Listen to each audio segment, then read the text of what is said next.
how to be smart when it comes to using the lens equation. Well, the lens equation, I don't like to distinguish between the lens and the mirror equations, so I make them one. How to make two equations one. How to make lens and the mirror equations one equation. Pretty simple. Check this equation where f is defined to be distance to the focus, s is defined to be distance to the object,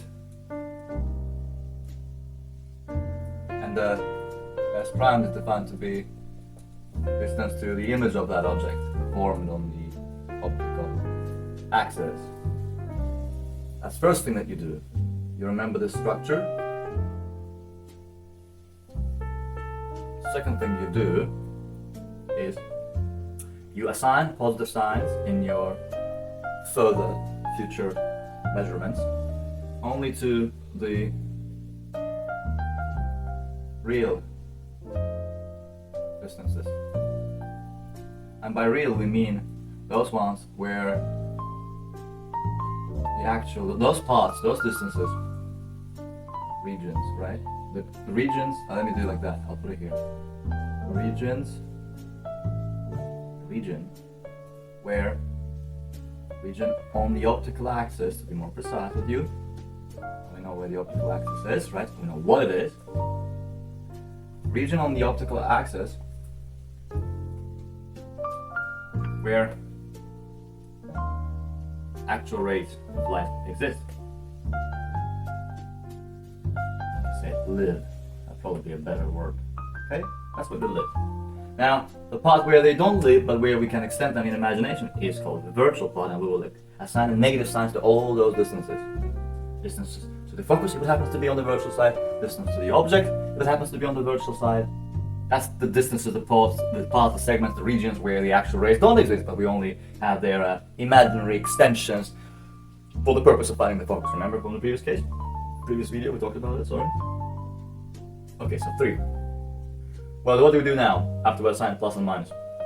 We get an example and we try to solve for something, right? Let's say I get an example like this. So I got an eye, I got the optical axis, and I'm getting an object here, and I'm getting a mirror like that, right? Now, first of all, this is the distance to the object from the glass, right? That's what we call an S. That's what we labeled by the letter S, right? Now, what part is it? Real, virtual? Now that's a mirror, right?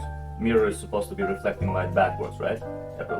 Every ray of light will go backwards, right? By 90 degrees, but backwards. So this is where actual rays of light exist, this region, right? So it must be positive, right? S will be positive, we know that. Now, here, what happens here?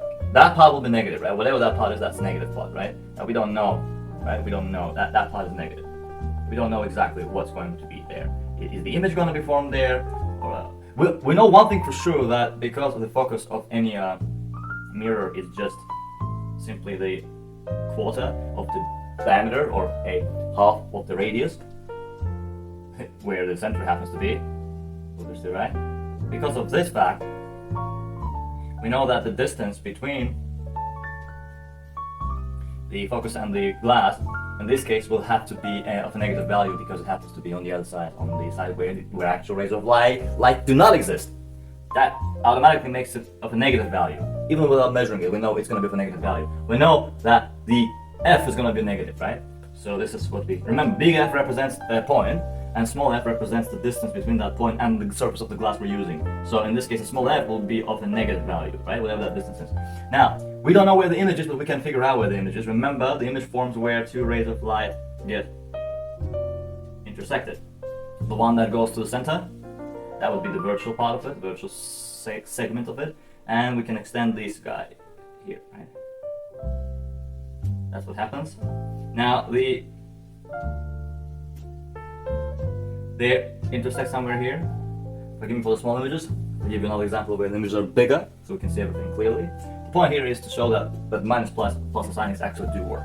So taking that little distance here, right? It's very hard for me to magnify, but if you magnify, right? That little distance, this is where the object turns out to happen, to get formed, right? The intersection between the ray of light that goes to the center. Ooh, this one.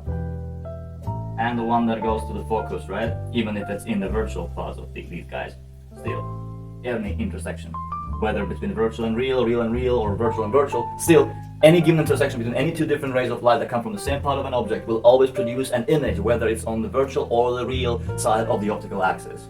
Now, your assignment of the plus or negative value to those distance things is very crucial, because if you do it correctly by assigning one particular sign to real and another one to the virtual distance things, will allow you to use only one equation instead of two.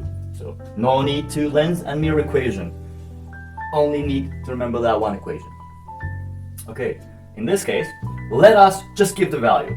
Let's give the value. Let's say that we actually want to know what the S prime is, right? So this little thing here, right? I don't know what that little thing is, but I can say this is, I'm going to call it S prime. It's a very small image, so forgive me for that. But S prime, we don't know what S prime is. We're trying to figure out what S prime is, right? That's the question. What's the S prime, right? So what do we do with this question? Well, we can assign values to the other two, right? And find this one and then see if it actually gets the value that is corresponding to the picture and has a proper sign, right? Because if we do get wrong things, it means that everything we talked about is wrong. So let's hope we don't get the wrong things. Okay, what can we assign value for? For the other two, we can assign value to S and F randomly. Well, we can start with one randomly, but then we'll have to, based on the geometry, give another one something that it makes sense. That's the value that makes sense. So here, well, F, let's say F is 4. So suppose F is 4. Now, is it 4 or is it minus 4? Well, it's on the virtual side, so it must be minus 4. Right? 4 is the magnitude, like the unit, the measurement, but it's negative displacement, in fact. Okay, well, if this is 4, focus, right? Center is 8, but we don't care about the center because the center doesn't appear anywhere in the equation, right? So we will use this amount of space in order to calculate the distance to the object. Well, it looks like it is, if this is 4, then this is, to see this, it also looks like the distance to the focus would be, right, maybe a little bit more. Well, yeah, it does look like twice, okay? More or less twice, right? So 4, 4. Now, object is on the real side, where the actual rays of light do exist, right? Do live, do travel, propagate themselves through the space. So, therefore, the S, denoting the distance to the object, must be of a positive value. And it looks like it's double the distance to the focus. So double of that distance, or that magnitude, right? Okay, we got these. Now, what can we get out of that? We can use these values in our equation and see if we get the answer. You can always isolate for S prime fundamentally and make it look like a different equation. How would that equation look like? Well, if you isolate 1 over S prime here, you will get 1 over F minus 1 over S. And if you make F and S become together a common denominator, you will have F times S, right? F, and then we have 1 times S minus, because this part went to the other side and changed its value of sign, minus 1 times F. Make sure we have a common denominator, right? F times S. But that would be 1 over S prime.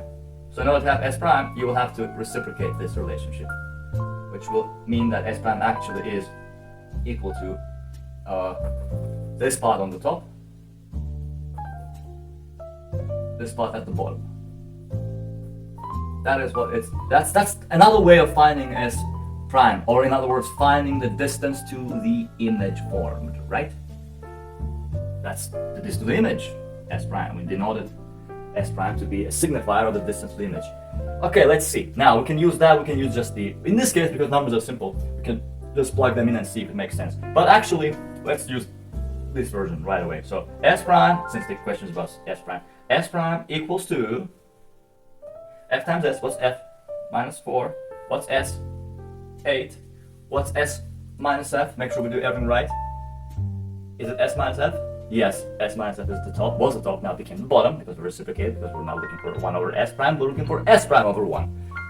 Right? So, yes, everything's right. S minus F is 8 minus 4, but that's 8 plus 4. What does that mean? We got minus 4 times 8. Well, minus 4 times 8 is minus 32. Clearly the sign is going to be negative, right? Does it make any sense? That is negative? Yes, because the image formed on the virtual side. It did form on the virtual side, right? We knew it was on the virtual side. So that's a check mark. Good job. What about the actual magnitude, the distance?